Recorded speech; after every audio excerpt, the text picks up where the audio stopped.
প্রশ্ন ফাঁস করে কত টাকা কামিয়েছেন? প্রশ্ন ফাঁসে 2 টাকা কামাইছি, সব খরচ করছি আল্লাহ রাস্তায়।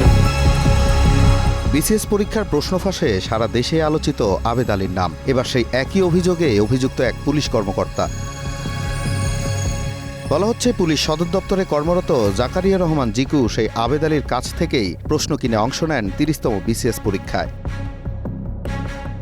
আর এই অভিযোগ আমলে নিয়েই অনুসন্ধানে দুদক। তবে জিজ্ঞাসাবাদের জন্য তলব করা হলেও সাড়া দেননি জিকু। জনাব মোহাম্মদ জাকারিয়া রহমান জিকু, অতিরিক্ত পুলিশ সুপার, পুলিশ অধিদপ্তর, ঢাকা। আসামি সৈয়দ আবেদ আলী জীবন, গাড়ি চালক, অবসরপ্রাপ্ত, বাংলাদেশ সরকারি কর্ম কমিশনের সাথে পিএসসি প্রশ্ন ফাঁস চক্রের সাথে জড়িত হয়ে জ্ঞাত আয় বহির্ভূত সম্পদ এবং মানি লন্ডারিংয়ের অভিযোগ আমাদের এখানে অনুসন্ধানাধীন রয়েছে এবং এই বিষয়ে ইতিমধ্যে একটি মামলা রুজু করা হয়েছে।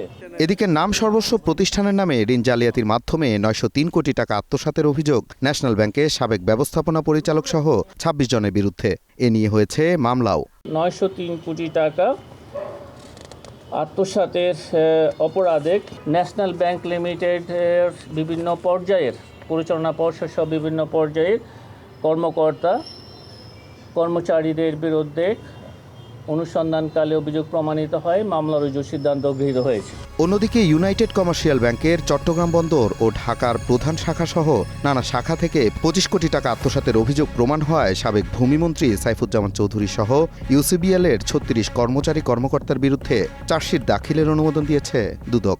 সাইফুজ্জামান চৌধুরী, সাবেক ভূমিমন্ত্রী, স্বার্থ সংশ্লিষ্ট বিভিন্ন আর্থিক প্রতিষ্ঠানের কর্মকর্তা কর্মচারীদের বিরুদ্ধে চার্জশিট দাখিলের সিদ্ধান্ত গৃহীত হয়েছে। Nazmul Hasan, star news, Dhaka.